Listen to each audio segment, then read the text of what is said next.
Hello friends, welcome to our channel effective study.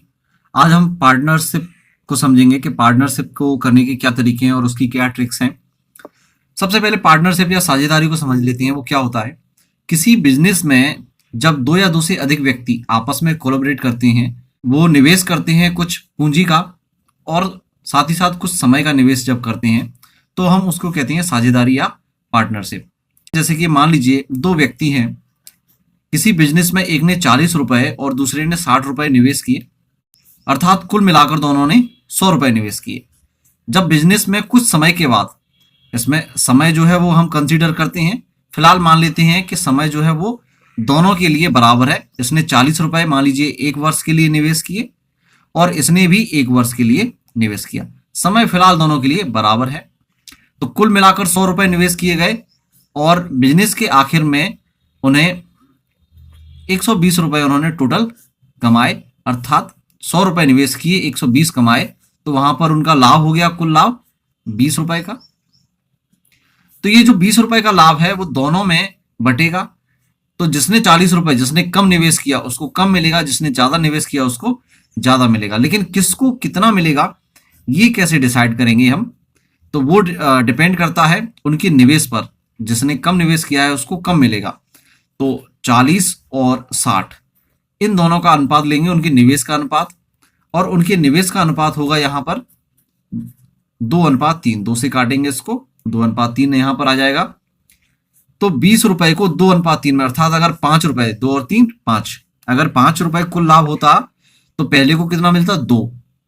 10 रुपए लाभ होता तो कितना मिलता? डबल कर दें, 4 रुपए हो जाएंगे। और 20 रुपए होता तो कितना? 4 का डबल फिर से कर दीजिए, 8 रुपए। तो पहले को मिलेंगे 8 और दूसरे को मिलेंगे 12। इसको करने का तरीका ये भी है कि जो कुल लाभ होता है, लाभांश हम कैसे निकालते हैं? कुल लाभ को पहले का निकालना है तो उसका अनुपात आप ऊपर रखिए, और नीचे चूंकि ये कुल लाभ है तो नीचे आएगा कुल अनुपात, 2 और 3 5। इस तरह से इन दोनों को जोड़ के नीचे लिख देंगे, क्योंकि ये कुल लाभ है तो नीचे आएगा कुल अनुपात, और जिसका ज्ञात करना है उसका आएगा ऊपर। पहले का ज्ञात करना है तो 2 और दूसरे का ज्ञात करना है तो 3। इसको सॉल्व करेंगे, 5 चौको 20, 4 दूनी 8 रुपए मिला पहले को और शेष 12 रुपए मिला दूसरे को। तो इस तरीके से यहां पर निवेश पर डिपेंड करेगा। हम इसको और अच्छे से समझें तो किसी भी व्यापार में होने वाला जो लाभ है वो सीधा सीधा समानुपाती होता है उनके द्वारा निवेश की गई पूंजियों पर और साथ ही साथ निवेश किए गए समय पर। जैसे कि मैंने कहा था, यहां पर 40 रुपए दोनों ने 1 वर्ष के लिए निवेश किए, तो समय वहां बराबर था, इसलिए हमने टाइम कंसीडर नहीं किया अनुपात निकालते वक्त। लेकिन अगर समय भी दोनों के लिए अलग अलग होगा तो वहां समय भी आप उसमें पूंजी में मल्टीप्लाई करके उसको कंसीडर करेंगे।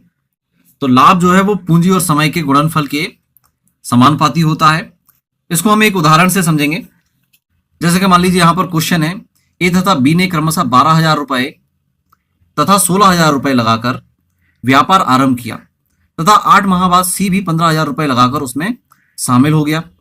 2 वर्ष बाद 45,600 रुपए के लाभ में से सी का भाग कितना होगा? तो यहां पर 3 है व्यक्ति पार्टनरशिप में, ए बी सी, और कुल व्यापार चला है 2 वर्ष तक। 2 वर्ष के बाद आपको लाभ दिया गया है यहां पर 45,600 रुपए। अब ए की बात करें तो ए ने 12,000 रुपए और बी ने जो है वो 16,000 रुपए लगाकर व्यापार आरंभ किया, 2 वर्ष तक किया है। यानी कि ये जो 12,000 है और 16,000 है उनका समय है 2 वर्ष। लेकिन सी जो है वो शामिल हुआ है 8 माह बाद। तो 2 वर्ष में से शुरुआत के 8 माह तक सी सम्मिलित नहीं हुआ था। तो सी का समय क्या हो गया? 2 वर्ष में से 8 महीने कम हो गया। 2 वर्ष में चूंकि 24 महीने होती हैं, 24 में से हम 8 महीने कम करेंगे तो 16 माह के लिए ये शामिल हुआ है। लेकिन ए और बी जो है वो दोनों 24-24 माह, 2 वर्ष यानी कि 24-24 माह के लिए शामिल हुए हैं। तो हमको क्या है, इनका जो लाभ है, टोटल लाभ, उसको अगर अलग अलग करना है, उसने सी का भाग पूछा है इस लाभ में, तो अगर लाभ में से उनके हिस्से अलग अलग करने हैं, लाभांश आपको निकालना है, तो पहले लाभ का अनुपात निकालना होगा। और मैंने आपको अभी बताया था कि लाभ जो है वो समानुपाती होता है पूंजी और समय के गुणनफल के। तो यदि 3 व्यक्ति हैं तो उनके लाभांशों का अनुपात क्या होगा? वो पूंजी और समय के अनुपात पर डिपेंड करेगा। तो पहले व्यक्ति ने कितनी, यानी कि ए ने कितनी पूंजी निवेश की है? 12,000 रुपए निवेश की है। कितने समय के लिए, 2 वर्ष के लिए, तो यहां हम इसको माह में कन्वर्ट कर लेंगे, 24 माह के लिए निवेश की है। अनुपात, दूसरे ने 16,000 रुपए जो है वो निवेश किया है, कितने माह के लिए, वो भी 2 वर्ष के लिए, यानी कि 24 माह के लिए। जबकि तीसरे ने यहां पर 15,000 रुपए निवेश किया है, और कितने महीने के लिए, 2 वर्ष में से, यानी कि 24 माह में से 8 माह कम कीजिए, तो उसने निवेश किया है 16 माह के लिए। यहां पर अनुपात आएगा ये। तो यहां पर ABC तीनों का अनुपात हो गया, तीनों के लाभों का अनुपात हो गया 12,000 गुणे 24 अनुपात 16,000 गुणे 24 अनुपात 15,000 गुणे 16। इसको यदि हम सॉल्व करते हैं तो यहाँ ये 3 जीरो क्रॉस यहाँ से कट जाएंगे, क्योंकि अनुपात का मतलब होता है बटे या भागित। बाकी हम इसको सॉल्व करेंगे, 8 × 3 = 24, 8 × 3 = 24 और 8 × 2 = 16 हो गया।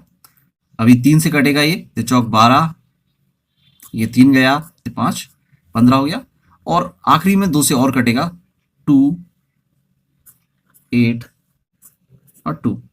तो इसका जो अनुपात आएगा वो 3 × 2 = 6, 8 और 5। तो ABC के लाभों का अनुपात हो गया 6:8:5। तो हमने यहां से अनुपात निकाल लिया। इसके बाद आप इस 45,600 को डिवाइड कर दीजिए C के लिए, तो C का भाग हो जाएगा, यहां पर जो कुल लाभ है उसे लिखिए इस तरह से, इनटू, और यहां लाइन खींचिए, अपॉन में नीचे आएगा, यदि कुल लाभ है तो नीचे कुल अनुपात आएगा, तो कुल अनुपात कितना हो जाएगा, 6 8 14 और 5 19 हो जाएगा, और C का भाग निकालना है तो ऊपर आएगा 5। चलिए इसे हम सॉल्व करेंगे, तो 19 दूनी 38, 7 बचेगा 76, 19 × 76 और 5 का मल्टीप्लाई हो जाएगा तो 120 और 2 0। तो 12,000 रुपए जो है वो C का भाग हो गया, 45,600 रुपए के लाभ में से 12,000 रुपए C को मिलेंगे। तो इस तरह से कोई भी सवाल हो आपको पार्टनरशिप का, आप उसको आसानी से कर सकते हैं। आपको केवल याद रखना है कि ये जो लाभ है वो पूंजी और समय दोनों के अनुपात पर डिपेंड करता है, कितना पूंजी निवेश की गई है प्रत्येक के द्वारा और कितने समय तक की गई है, ये चीज आपको फोकस करना यहाँ पर बहुत जरूरी है। तो आप लाभ का अनुपात निकाल सकते हैं और जितना भी लाभ दिया उसको आप डिवाइड कर सकते हैं। तो उम्मीद है आपको ये यहाँ पर ट्रिक पसंद आई होगी, ये मेथड आपको पसंद आया होगा। ऐसे ही मैथमेटिक्स के और टॉपिक्स के लिए आप हमारे चैनल को सब्सक्राइब करें और उसके नजदीक जो बेल आइकन है उस पर क्लिक करें। वीडियो को लाइक करें, कमेंट करें, दोस्तों के साथ शेयर जरूर करें। Thank you, good bye.